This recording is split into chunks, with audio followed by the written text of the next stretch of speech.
My goal is to have an all-electric, rigid inflatable boat where I can do some touring around the shores of Cape Cod, the islands off of Cape Cod. I'll be close to shore, but plan to do a lot of excursions and really want the battery life to take me 10, 15, 20 miles of runtime without worrying about running out of capacity. You know, we're taking a boat configuration that was not made to do this, and we're fitting batteries into storage lockers.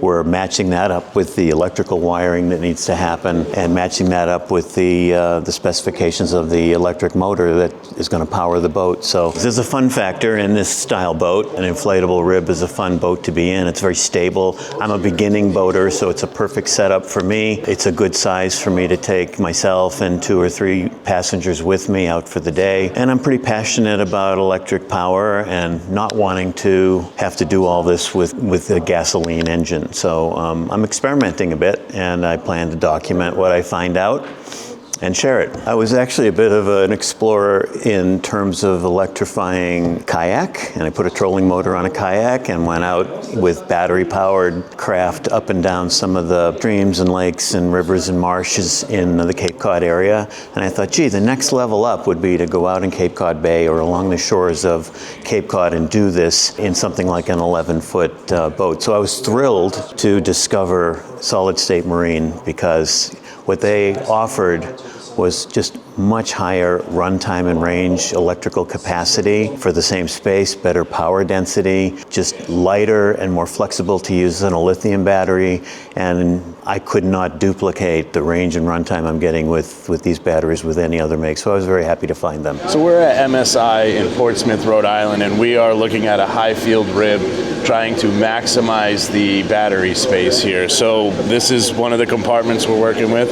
We also have the compartment under the helm seat there, and we are trying to put as many amp hours into this fully electric rib as we possibly can. Well, this gentleman here, Dave, would be the owner of the boat, and he wants to go on a venture around Monomoy. I think he said his total trip around Monomoy is somewhere 22 to 23 miles. So we have a 12-foot boat here, and we're trying to put over 200 amp hours while keeping the weight down. It's something that needs to be thought through and planned out. If he gets 3 or 4 of these batteries in here, he'll be looking at 30 miles plus.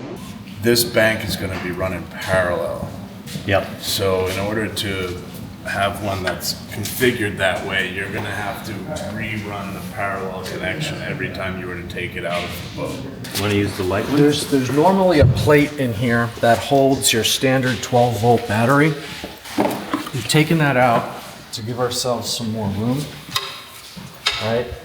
So normally the battery would be there. Yes. So we've taken it out, and still you've got a shape on the bottom of the pilot seat. This is the same size as that, right? Yeah. So we're going to build a little platform. That just barely fits. And as you can see, it doesn't fit on the floor. So I'm going to have to cut a piece of starboard to make a flat surface so for these to sit on. Yep. And then for the third one, it will fit this way. That's why we were concerned about putting the battery on its side.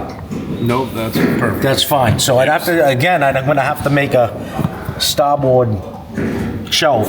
Yep. And anchor it in somewhere. This one's going to be a little trickier because I can't drill through the side, because that's the side of the boat. Hey, this is Miles at Maritime Solutions, Portsmouth, Rhode Island. We're an inflatable boat dealer, and one of our main lines is Highfield. Today we have a Highfield classic 340 with a GT console. That's a helm with a side seat, a steering wheel. And what we're doing today is we're going to fit it with a Tohatsu electric motor. It's a new electric motor, 9.9 horsepower from Tohatsu, and we're powering with solid state batteries. Challenges that we're facing are weight and size for the batteries. So the form factor is really important, because the challenge with some of the other electric battery sources out there is that they're very big. They're too deep.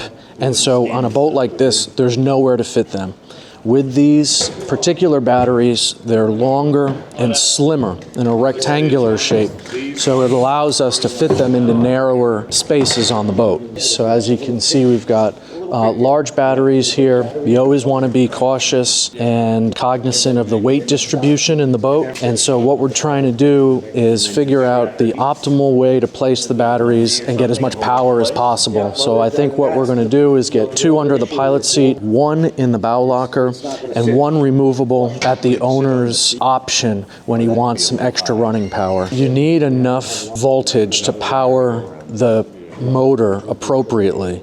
And so we're trying to get the necessary power basically into a small space. We think these solid states are going to allow us to do that. This is what we do. It's a novel project. We're excited to do it, and we think that we might be onto something here with the future of electrification on small outboard powered ribs. We are in Portsmouth, Rhode Island. You can find us at maritimesolutionsUSA.com. You can find us on Instagram at Maritime Solutions as well.